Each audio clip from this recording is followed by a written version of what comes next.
Hello there, everybody. I just thought I'd try something a bit different this week before we get underway with the social media show.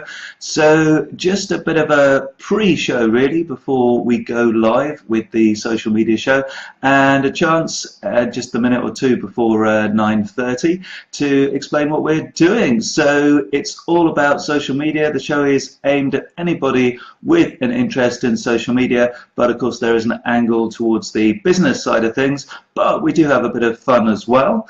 And this week on the show we have 18 news items, the majority from Facebook as per usual.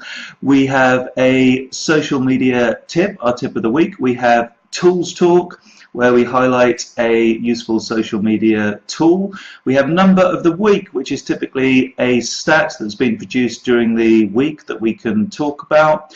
And we finish with a bit of fun, a social media story of the week in and finally. But also we have a headline that I've picked up, a social media headline that I've spotted, and we can have a bit of a discussion around that.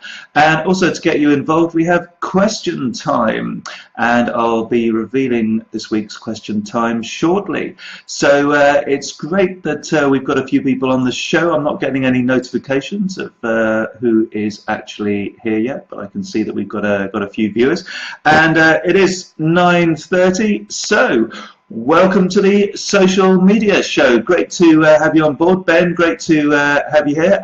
Elephant Creative, thanks for sharing the video. That's awesome. Anybody thinks that their contacts or their friends would enjoy this video, then if it's your friends, share on your profile. And of course, you can share any content on Facebook over to your page. So please do that if you think your page fans would find this useful. So this week's headline, I spotted this one in The Guardian yesterday, and it concerns the possibility of Brits being asked to hand over their social media passwords when they enter the US. And the headline was, UK tourists to US may get asked to hand in passwords or be denied entry. So what do we think about that? I mean, I think it's just absolutely appalling. It's a bit like allowing a government to rifle through your own private letters, maybe sort of 25 years ago.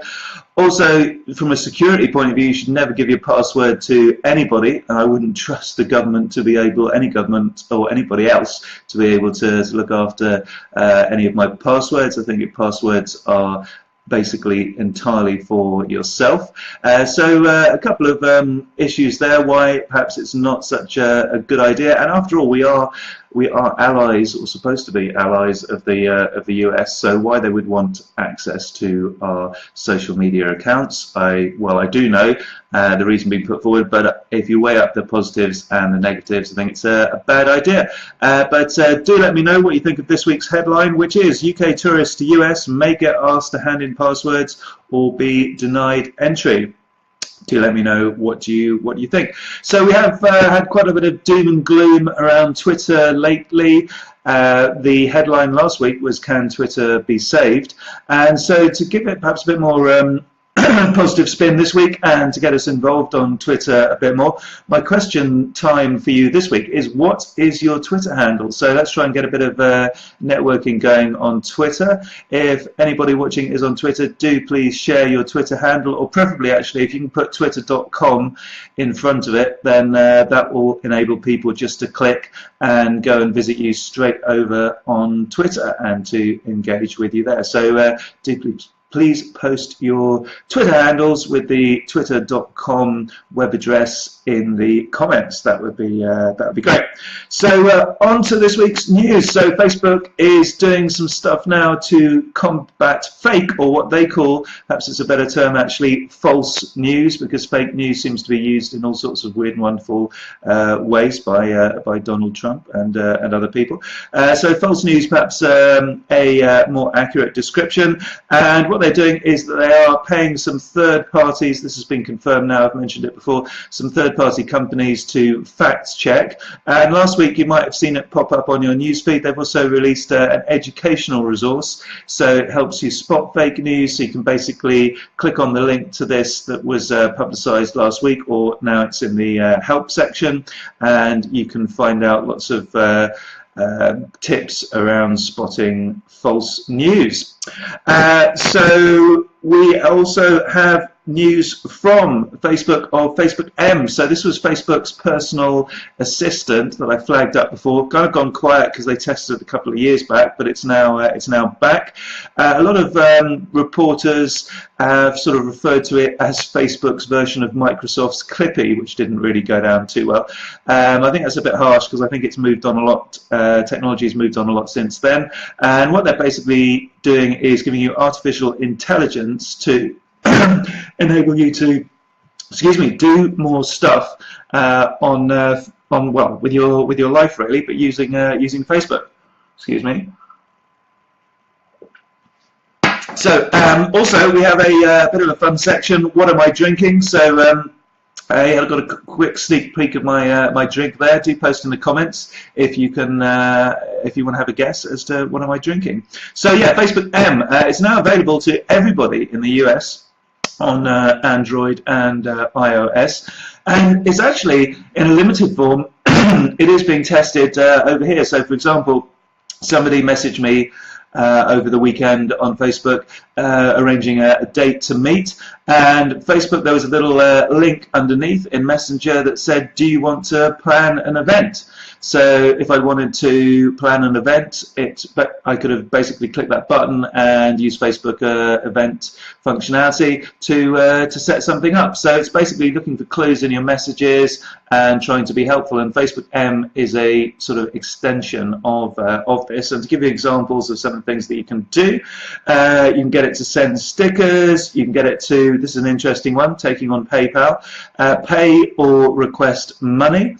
You can share your location, so if you're on the way somewhere, you can share your location with some friends. Making plans, that one we just covered around events and communications. You can start a poll, or you can book a taxi. So some interesting functionality there, artificial intelligence functionality that is now live in the US. So probably won't be long before that's coming to the UK.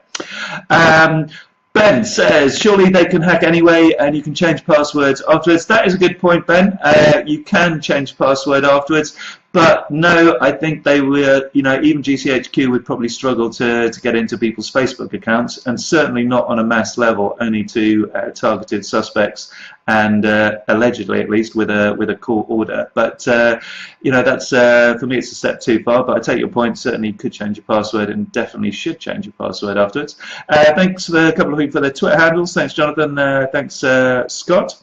Third bit of news from Facebook Workplace. So I used to work within intranets, hence my company name, Intranet Future. Used to manage an intranet for a large global company, and Facebook have got an intranet version called Workplace, and this week they've released a free version, a freemium version of Workplace, which is quite interesting, and it has basically got most of the standard functionality, Facebook functionality, but just lacks some of the more advanced tools that a large corporation would want, such as single sign-on, for example, integration, in other words, with the sign-on to a user's network. But for small and medium-sized companies, if you're looking to communicate within your company, then check out Facebook Workplace, which is now free. Facebook Live News. Facebook is testing split screens, so this is something we've been waiting for ages, where I can basically get one or more of you guys onto this show and we can have a chat, or it basically means you could do a Q&A for your clients with two or more people, and perhaps best of all, you can interview somebody, so two people on the screen being interviewed on Facebook Live. So this is being tested in the US just on iPhones at the moment, but hopefully this test will prove successful and it'll be rolled out more widely, including to the UK and other platforms. So also a question this week is, what am I drinking? Do post in the comments and let me know. So item number 5 on Facebook News is more Facebook Live News. So Crowdcast, which is a useful tool that I've flagged up in the past, and I use it in my getting to know sessions where I do indeed interview people. Also use it for online training, such as a Facebook Q&A, such as a Facebook ads workshop, which is coming up next week on on Tuesday, I think it is. Yes, on Tuesday next week on the Wednesday next week on the 19th, Facebook ads workshop. Do check that out. So I use Crowdcast for that. It's kind of video webinar type functionality. So using Crowdcast, you can now, the news related to Facebook, is you can now broadcast out to Facebook Live and indeed Periscope. So you can use a multi-stream bit of functionality that enables you to broadcast out to other platforms simultaneously. So that's pretty exciting. If, say, you are doing a Q&A or a free webinar or something like that, you could get it out onto multiple platforms. Good morning, Louise. Great to have you on the show. And indeed, Louise and I, use Crowdcast for our online LinkedIn workshops. So do check those out on the social media training page. And I'm sure Louise might well publish a link to our landing page for that. Ben says, can videos such as this one be saved by the viewer? That's a good question. You need a little bit of extra functionality there, Ben, as indeed do I, even though I'm the publisher of the video. There are a few widgets out there that enable you to download the file, and then you can do things like upload it to YouTube and that sort of thing. So that's the only way you can actually save it or download it. But obviously it becomes recorded, and this one's available publicly, so anybody can go back to my profile at any time and view it. Item number 6 is a bit more of for Facebook, well, for the news in total and for Facebook news, is on Facebook ads. So they are looking at using templates, testing templates for slideshow ads. So this is a bit like Canva. So basically you can have different text size, different types of font overlaid on standard images. So yes, it's probably best to use your original images, but they're basically giving you some prompts, some ideas via templates for slideshow ads. I do like slideshow ads on Facebook. So some extra functionality being tested there. News item number 7 is live location. So on Messenger, you can now share your location with a person. So basically for up to 60 minutes. So there's a bit of a safeguard in there. And so if you're on the way somewhere and you want to tell your friends or your colleagues at a conference that you're on the way, then you can share your location via Messenger. And what else have we got? Oh yeah, you can also do some messages now from your page to people. If they've already engaged with you on your page, then you can now ping them messages around delivery updates and that sort of thing. Now, there used to be a restriction on 24 hours whereby you could no longer message people after they'd initiated a message conversation, so you couldn't restart a conversation with a smart bot. But now you can basically ping a message, automatic message to people on a delivery update after the 24-hour window. Item number 9, you can now send photo and video messages on desktop via Instagram. So using Instagram, you can send photos and videos using latest version of Windows 10 and the Windows 10 app. Gerald says, just researching LMS intranets for construction companies, so we'll check out Workplace. Yeah, learning management systems, Workplace by Facebook. Thanks for the link. Indeed, just to refresh for those people that have just joined, Workplace, a version of it is now free. So there's now a freemium version on Workplace. Just got some instructions on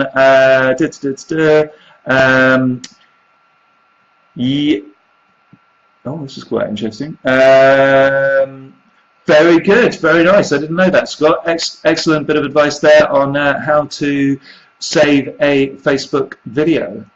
Didn't know that. I thought you needed some extra software. So great tip there from Scott. Appreciate that. LinkedIn, news item number 10. LinkedIn has added lead generation forms. So this is good news because I think people in the B2B market, they do like filling out forms to obtain a white paper or some tips, information, PDFs, that kind of stuff, or even to join your newsletter. And these forms are now pre-populated, so it makes it easier for people to complete the form and download it. Well, they don't have to complete it because it's already completed. Just click the button to download your white paper, for example. Their information is obviously coming from their LinkedIn profile. There is a cost, obviously, because these are ads, and right now they're only available on mobile, but will be available on desktop, and will be available on desktop until the show's live with the phone. Will be available on desktop and also on InMails, which is quite interesting. So those people on Premium using InMail, great bit of functionality on Premium. You can send an InMail and easily obtain some useful information from the person that you've messaged, because if they are interested in, say, downloading the white paper, that information will be pre-populated. So lead generation forms there from LinkedIn. Item number 11, news item number 11, Twitter have got a new lightweight version, sort of Twitter Lite version that works in poor connection areas. They have introduced a DM location request feature, which is quite interesting. So if you want to be made aware of, say, a shop or restaurant's location, you can tell Twitter, you can tell that business your location, and they will ping you the nearest restaurant, shop. This is obviously particularly good for larger businesses, and give you directions and a map so that you can find that business. So location sharing, this is all to do with basically automated direct messaging. Can't do this manually right now, but if you've got a sort of again, it's use of smart bots. If you've got an automated direct message system set up on Twitter, you can get people to share their location. Something else on Twitter, that I don't know if anyone else has spotted this. I haven't read anything about this, but just spotted this using Twitter, that if you get a DM direct message from somebody that you're not following, you're now asked to accept or decline the message, which is quite interesting. So I guess this is Twitter's attempt to cut down on spam. So if an account gets a whole bunch of decline messages, then I'm guessing they might have a warning shot fired across their bows in terms of use of direct messaging, or maybe even their account closed. So that's quite an interesting one there that I spotted. News item number 14. Pre-roll ads on Periscope video within Twitter. So basically brands can pay to put an ad on your content on Twitter, or you could basically put your own video ad before your video on Periscope. So pre-roll ads, this is already available on Periscope. Talking of Twitter, this week's question time is, what is your Twitter handle? So thanks for those that already put their Twitter handle in the comments. Do let me know your Twitter handle so everybody can network with one another on Twitter. Let's show a bit of love for Twitter this morning. News item number 15, we're now moving on to Pinterest. Pinterest announced that they're now up to 175 million active monthly users. That's up from 150 million in October, so growing nicely. They've also got some new features on the snazzy Samsung S8 smartphone. They have integrated with Bixby, which is basically Samsung's version of Alexa or Siri, and you can do searches using the voice assistant on the Samsung S8. There are also some new Android shortcuts available. So with the standard Pinterest shortcut, if you hold that, you get other options like instant access to Lens and some other options within Pinterest, which obviously makes Pinterest easier to use. So Lens is a clever new feature where you can point your camera at something such as a pair of shoes, and it'll tell you where you can buy those shoes and even what types of clothing, trousers, whatever, will go with those shoes. You can tell I'm not a fashion expert. Thanks for sharing sharing your Twitter handles, guys. So we've got quite a few there. So please do follow one another there. Tip of the week. So this week's tip of the week is use hashtags related to seasons, so appropriately enough spring at the moment, and events. So hashtags, great way of tying into conversations that are happening or are known to happen, like spring. Spring's perhaps a bit of a obvious one because everyone's doing it, but there are others that are surfacing all the time if you keep your eye on popular seasonal and event hashtags on Twitter. You can basically spread awareness of your tweets and your brand. So Tools Talk this week is Storybase. So I had an email last week from Storybase. This is storybase.com. I don't know if someone can pop that in the comments. Storybase.com, asking if I'd be interested in becoming a brand ambassador for Storybase. So just disclosing that. So basically, they're giving me free access to Storybase for a year if I act as their brand ambassador. There is a free version, however, so don't be put off by the fact that you think you might have to pay, so you don't. So there's a really good free version. You get most of the features actually with the free version of Storybase. And what is it? It's a keyword research tool. So I found it really, seriously, I found it very useful in terms of you can put in topics and subjects and it will come back with the type of questions that people are asking, not just on Google but on other services as well. So particularly I like the questions feature. So put in some keywords and you get an idea of what people are asking about. So that could give you ideas for blog posts, for tweets, for titles, for subjects, for emails, and that sort of thing. Really useful keyword research tool. I think possibly the best one that I have come across. Thanks for posting the links, guys. Very helpful. Number of the week is 92%. So a staggering 92% of 16 to 24-year-olds, this is worldwide, have visited a social network in the past month. It's 92% of 16 to 24-year-olds visited social network in the past month. What am I drinking? I don't think anybody had a guess, so just a few seconds left to have a guess in terms of what am I drinking, and it's not orange juice, by the way. And finally, the story this week, big social media story, was the baby that was delivered by Turkish Airlines staff mid-flight on. Here we go. So this was how it played out on Twitter, and let's just get that scrolling. There we go. So pictures there of the baby there, and the staff, and lots of tweets around that story. So that is the finally story. Masses of amounts of retweets and activity going on there. Just to give you a few stats, I think the Turkish Airlines won about 20,000 retweets there on that. Vodka and grapefruit juice average. Good guesses, guys. But no, tropical fruit juice is the answer this week. But thanks for your guesses, and sorry about this slur. So thank you very much for watching, everybody. Please do share if you found this show useful, and thanks, Louise, for popping up the LinkedIn workshop details. Next week, all about Facebook next week. So Facebook Masterclass in Cheltenham on Tuesday, and online, so you can do it from anywhere. Facebook Ads Workshop on Wednesday. So do join me. Do look into those if you are thinking of learning more about using Facebook for your business. That's it for this week. Thank you very much for watching. Please do share if you found this interesting, or if your colleagues or friends will find it interesting. And see you again soon on social media.